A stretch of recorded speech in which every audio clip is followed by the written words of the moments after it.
Welcome back. Let's continue on reading the World of Warcraft Chronicle, Volume 1, with Illidan's Betrayal. Deathwing's betrayal struck a terrible blow to the Night Elves' morale, and worse, Illidan had mysteriously vanished from their ranks. Many Night Elves feared for his life, but none of them could have imagined that the talented sorcerer had actually abandoned the resistance. Illidan's decision to strike out on his own stemmed from his relationship with Malfurion. The sorcerer had always lived in his brother's shadow. Although Illidan had also studied under Cenarius, he had lacked the patience to master druidism, and instead had pursued arcane magic.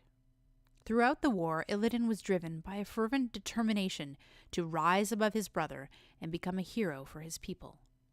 Yet time and again, Malfurion's deeds eclipsed Illidan's own. This was no more apparent and no more painful than in the sorcerer's desire to win the heart of Tyrande Whisperwind. When Illidan finally summoned the courage to profess his love to her, the priestess rejected him. Illidan took this as a sign that Tyrande intended to choose Malfurion as her mate. In the wake of this bitter rejection, dark thoughts plagued Illidan. Unbeknownst to the sorcerer, the satyr Xavius was subtly twisting his mind and fanning the flames of his despair. Illidan's mounting discontent ultimately led him to break from the Night Elf resistance. He set out to join the Legion, hoping to gain power unimaginable to any Night Elf. Once he did so, Illidan believed he would finally transcend Malfurion and prove to the world that he was capable of greatness. Against all odds, Illidan secured an audience with Sargeras himself. His plan? To steal the potent dragon soul. I went about that sentence wrong. His plan, to steal the potent dragon soul, intrigued the fallen titan. So pleased was Sargeras that he granted Illidan exceptional power. He scarred the Night Elf's body with fell tattoos and burned out his eyes, setting the hollows alight with otherworldly fire.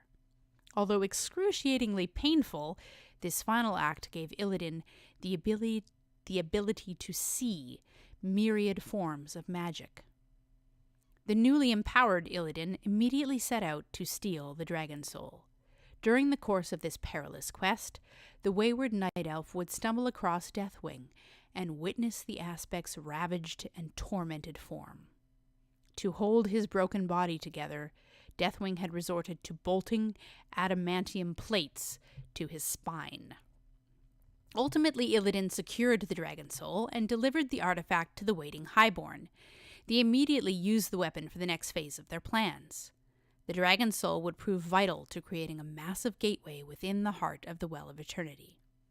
A gateway through which Sargeras himself could enter the world of Azeroth. Illidan would later claim that his actions were for a noble cause, that he had joined the Legion to learn more about the demons and find a means to destroy them.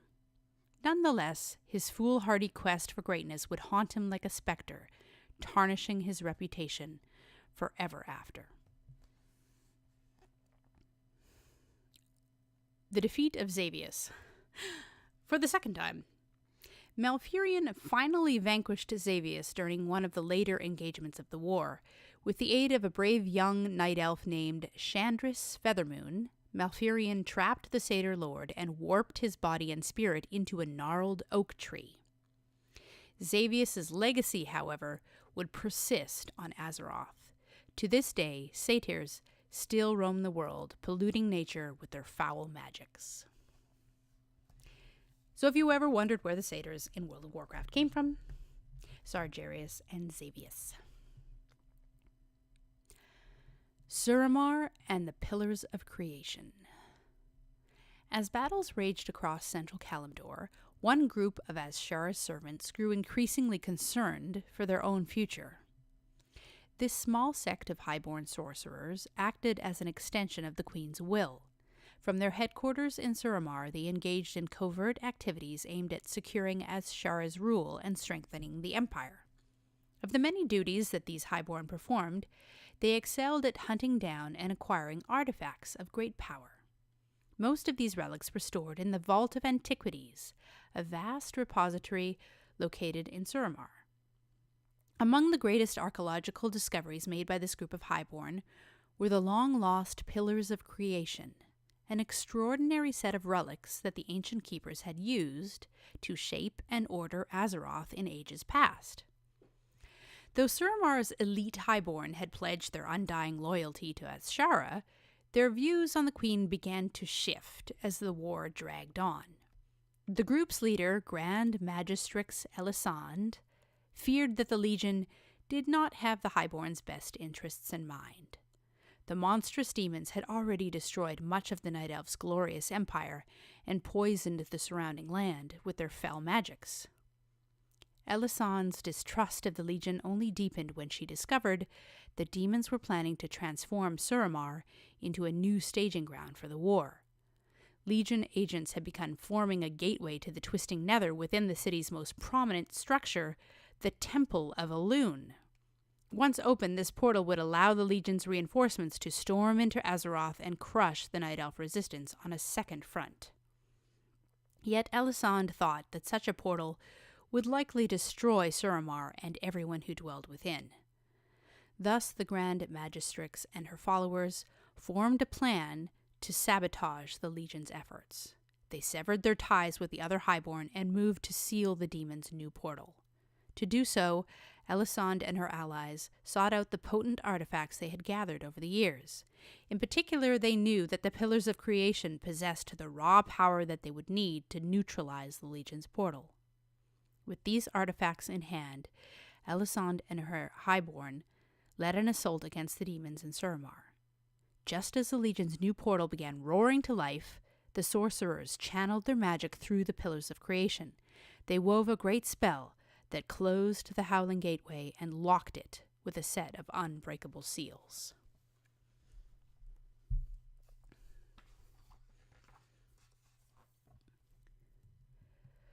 Though they had thwarted the attempt to create a new portal, the rebellious highborn had no plans to join the Night Elf resistance and continue fighting the Legion. Fearing calamity, Elisande and her followers worked to fortify their holdings in Suramar. They harnessed the Eye of Aman'Thul, one of the Pillars of Creation, to create an immense fount of arcane magic known as the Night Well. This source of power would nourish the sorcerers and protect them from future threats. In the millennia to come, the fount would also change Elisande and her allies, transforming them into a new race called the Nightborn. Despite a series of crushing defeats, hope yet lingered among the Night Elf resistance. A brave new leader, Jared Shadowsong, had assumed the mantle of command. Unlike his predecessors, he was not born of noble blood. A fierce combatant and a brilliant strategist, Jared went to great lengths to strengthen the resistance. He stripped away the Night Elf's inherent xenophobia and invited many of Azeroth's other races, such as the Earthen, Tauren, and mighty Furbolgs, into the Night Elf army. The resistance also found allies among their highborn enemies. A group of the sorcerers, led by Dathramar Sunstrider, had come to realize that their allegiance to demons would bring ruin to Azeroth. These highborn abandoned Azshara and pledged their lives to the resistance. Even the wild gods finally emerged from the forests, at Cenarius' goading, prepared to fight tooth and claw for the resistance.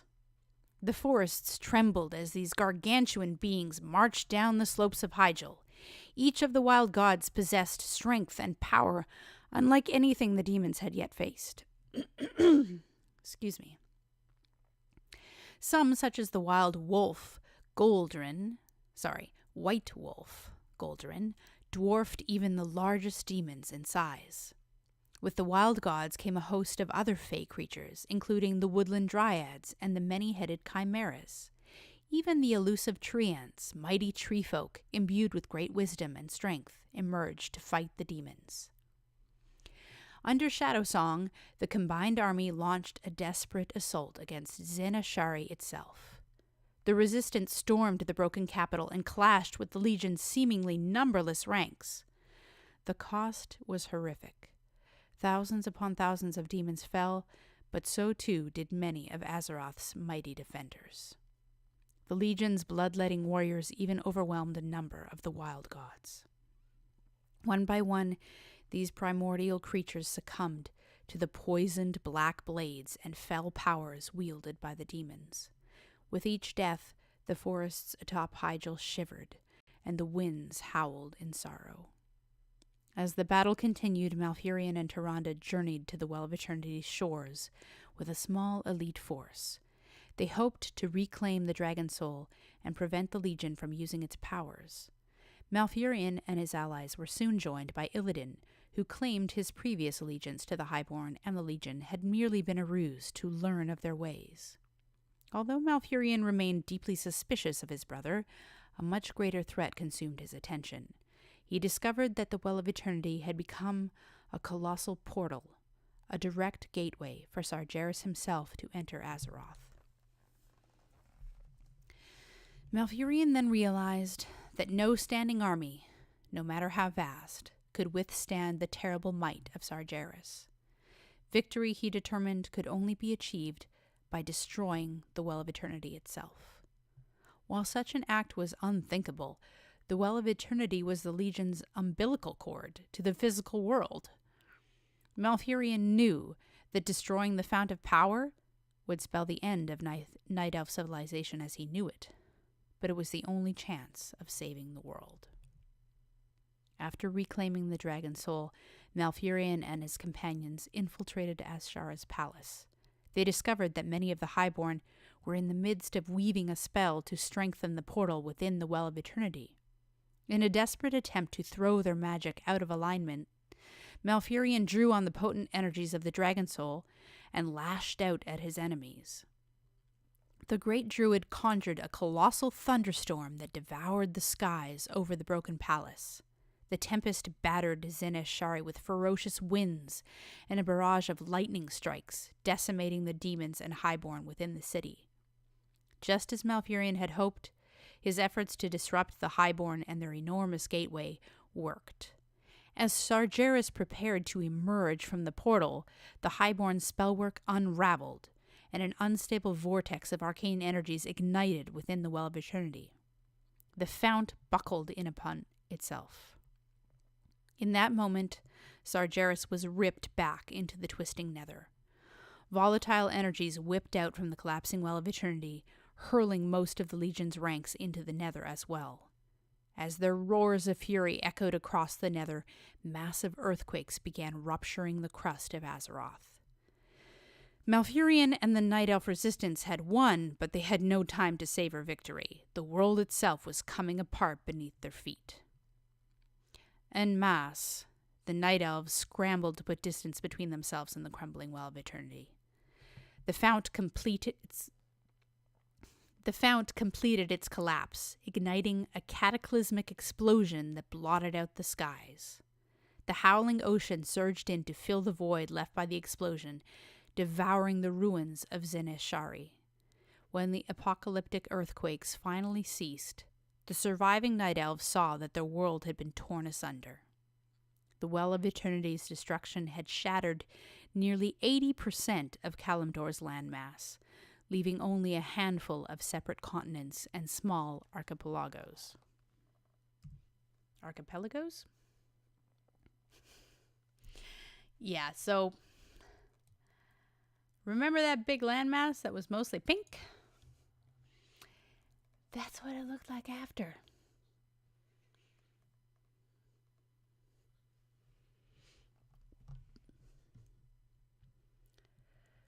This is the map of World of Warcraft that we know it now. We didn't always know of Northrend or Pandaria, or all of the little islands in the middle. To begin with, it was just Eastern Kingdoms and Kalimdor. And slowly we discovered the rest. And the Maelstrom, whirling in the middle.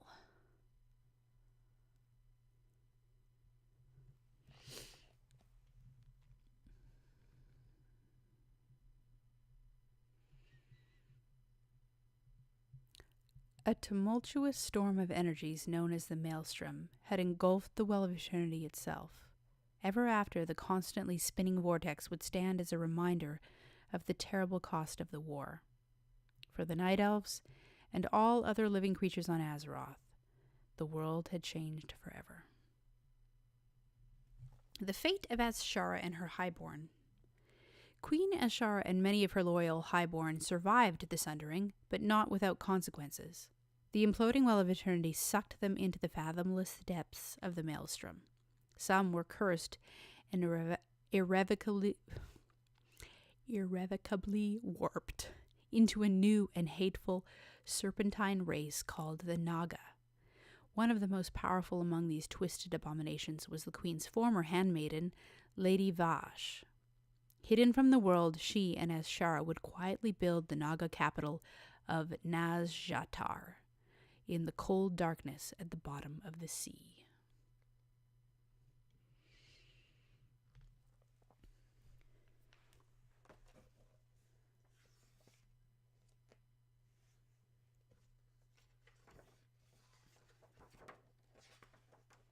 We got one more little bit before the next chapter, so we'll just finish this off. The Sundering decimated life across the face of Azeroth, but one secluded region of southern Kalimdor miraculously escaped destruction: Pandaria. For centuries, a succession of peaceful emperors had ruled over the mysterious land. Prior to the Burning Legion's invasion, a new Pandaren ruler had taken the throne, brimming with confidence and hope about his future. His name was Xiao Hao, and although he did not know it at the time, his reign would mark the beginning of a new chapter in Pandaria's history. As was tradition among new emperors, Xiao Hao consulted a mystic Jinyu water speaker to glean knowledge of what the future held. The news he heard was dire. The Jinyu foresaw a horrific invasion of ravenous demons, kingdoms engulfed in sickly green fire, and the land itself howling in pain and torment. Plagued with uncertainty, Xiao Hao went to see the legendary August Celestials and his great friend, the Monkey King, in order to make sense of the terrible vision.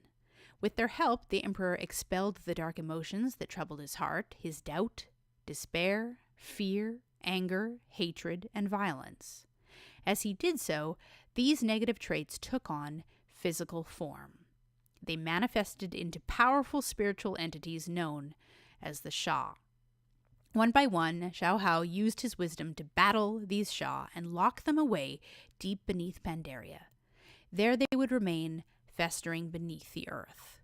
To stand watch over these imprisoned Sha, Xiao Hao also founded the Shadow Pan, an elite order of highly trained Pandaren soldiers.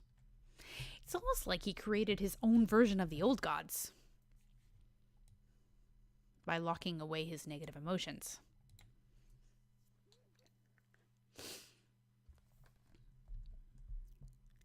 Brimming with newfound confidence and purpose, Xiao Hao set out to spare Pandaria from the sundering that was to come.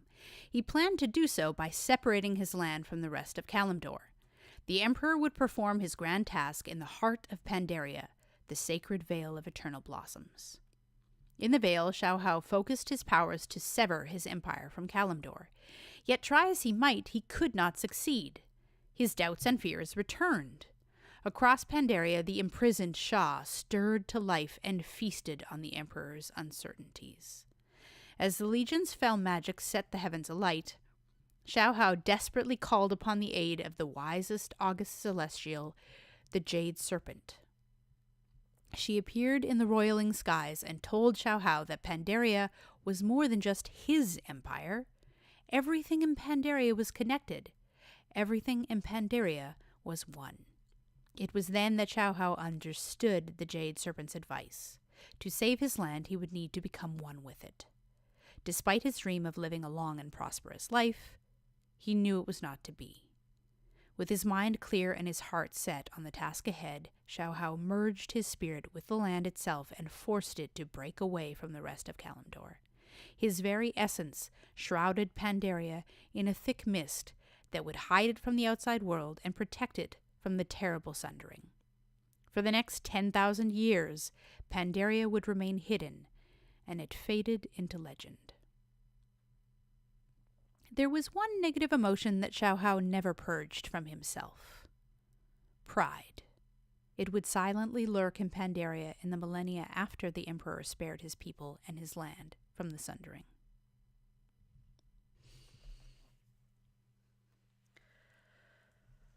Whew. So, the next chapter for A New World, we'll talk about what happens after the Sundering. But we're going to stop here for now. Thank you for listening.